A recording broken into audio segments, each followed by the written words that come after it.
The twin sons of Xarin cast their golden and crimson rays across the vast canyon, painting the jagged cliffs in hues of fire and blood. Shadows stretched long and thin as the day waned, and Ethan Cade, a rugged human cowboy, scanned the barren landscape with practiced eyes. He sat tall in the saddle of his cybernetic horse, Rusty, whose mechanical joints hummed softly with every step. Rusty's glowing eyes cut through the encroaching dusk, a beacon of light in the endless expanse of red rock and sand. Ethan adjusted his wide-brimmed hat, his gaze narrowing as he searched for the telltale gleam of metal. One of his robotic cattle had strayed too far from the ranch, and he intended to bring it back before the chill of night set in. As he guided Rusty along the canyon's winding trails, the steady rhythm of the horse's mechanical hooves echoed off the cliffs. The air was heavy with the scent of iron and dust, the usual tang of the Xarin frontier. But tonight, there was something else, an unplaceable tension that made the hairs on the back of Ethan's neck stand on end. Rounding a bend, he pulled Rusty to a halt. There, nestled in the shadows of a rocky alcove, was a figure. At first glance, it seemed like a mirage shimmering faintly in the dim light. As Ethan's eyes adjusted, he realized it was a girl. She was unlike anything he'd ever seen, her skin adorned with intricate bioluminescent patterns that pulsed rhythmically, like the gentle thrum of a heartbeat. Her iridescent scales caught the last rays of sunlight, casting a kaleidoscope of colors onto the canyon walls. Her large, expressive eyes reflected both fear and desperation.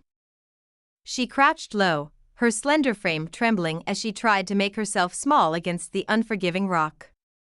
Ethan dismounted slowly, his boots crunching against the gravel. He raised his hands in a gesture of peace, his voice calm but firm. "Easy now. I ain't here to hurt you." The girl flinched, her gaze darting to Rusty, whose glowing eyes seemed to unsettle her further. Finally, she spoke, her voice melodic but tinged with fear. "Please. I need sanctuary. They're coming for me." Ethan hesitated. The Xarin frontier was no place for hesitation, but something about the girl's plea struck a chord deep within him. Against his better judgment, he extended a hand. "All right. Let's get you someplace safe." With palpable reluctance, she allowed him to help her onto Rusty. The cybernetic horse adjusted seamlessly to the added weight, its servos purring as it turned toward Ethan's secluded homestead. As they rode through the deepening twilight, the girl introduced herself as Zyra Lynn. She revealed little about who or what pursued her, but her eyes' shimmering pools of iridescent light spoke volumes of her fear and desperation. By the time they reached the ranch, the first stars of Xarin's binary night had begun to pierce the heavens. The air around Zyra Lynn seemed charged, a faint glow radiating from her as if the very night itself sought to amplify her presence. Though wary, Ethan couldn't bring himself to turn her away. Life at the ranch was far from quiet in the days following Zyra Lynn's arrival. Ethan found himself caught between his natural sense of justice and the unfamiliar emotions her presence stirred within him. Zyra Lynn was no mere fugitive, she was a mystery wrapped in beauty and danger. Her bioluminescence grew brighter in moments of vulnerability or excitement, casting the dim interior of Ethan's home in a soft, otherworldly glow. At times, her presence felt like a soothing balm, at others, it was an electric charge that left him restless. Despite her alien nature, Zyra Lynn proved to be a quick learner and an eager helper. She assisted Ethan in tending to his robotic cattle, marveling at their mechanical precision while sharing tales of her homeland. Her world, she explained, was a lush and vibrant place teeming with life, a stark contrast to Xarin's arid plains. Ethan, in turn, regaled her with stories of Earth, painting vivid pictures of its blue oceans and green forests. They bonded over these exchanges, their shared laughter bridging the chasm between their vastly different worlds. But not all was well. Ethan couldn't ignore the peculiar effects Zyra Lynn's presence had on him. Her pheromones, he realized, heightened his emotions, making him more protective and, at times, dangerously impulsive. One night, as they sat by the fire, Zyra confessed the truth. Her species' mating season had begun, turning her into a beacon for potential mates and a prize in the political games of her people. A powerful warlord, Kazorth, sought to claim her, hoping to use her as a pawn to unite the alien tribes under his dominion. The revelation left Ethan both furious and resolute. His quiet life on the frontier had already been upended, and now, danger loomed on the horizon. His fears were realized when Kazortha's posse tracked them down. The confrontation at the ranch was tense, the air crackling with the threat of violence. Ethan's resourcefulness proved crucial as he utilized the advanced technology embedded in his ranch. Plasma fences sparked to life, automated drones patrolled the perimeter, and Rusty's quick reflexes turned the tide. Though they managed to repel the intruders, Ethan knew it was only a matter of time before Kazorth returned, stronger and more determined. The twin suns rose over the plains, their fiery light bathing the land in hues of gold and red.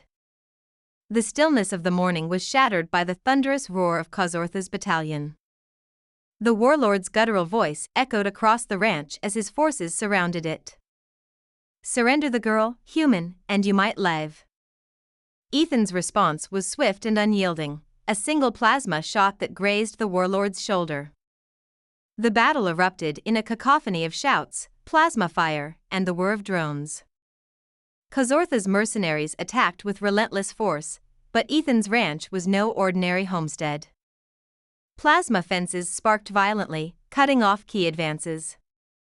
Automated sentry drones rained precise bursts of energy on the attackers, while Rusty galloped through the chaos, delivering supplies and carrying Ethan to strategic positions.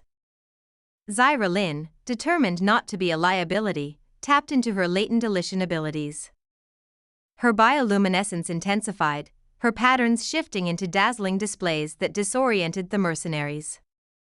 She manipulated the environment, triggering dormant energy in the glowing cacti surrounding the ranch. The cacti exploded in bursts of blinding light and energy, scattering Kazortha's forces and turning the tide of the battle.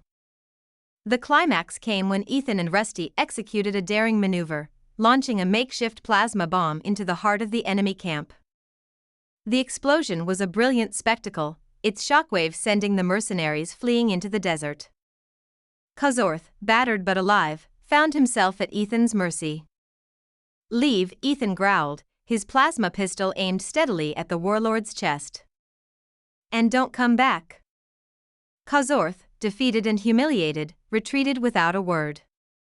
As the dust of battle settled, the ranch was left in ruins but not beyond repair.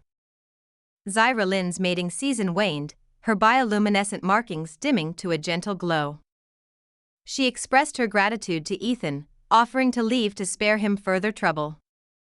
But Ethan, now deeply connected to her, refused.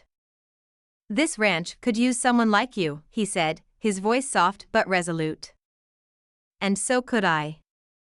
Together, they began the arduous task of rebuilding. Though Kazortha's defeat was a significant victory, Ethan knew the frontier's dangers were far from over. Yet, as they stood under the binary stars, their bond stronger than ever, a sense of hope filled the air. Hand in hand, they faced the future, ready for whatever challenges lay ahead. The wild west of Xarin had found its unlikely heroes, proving once again that the human spirit could thrive even in the most alien of landscapes.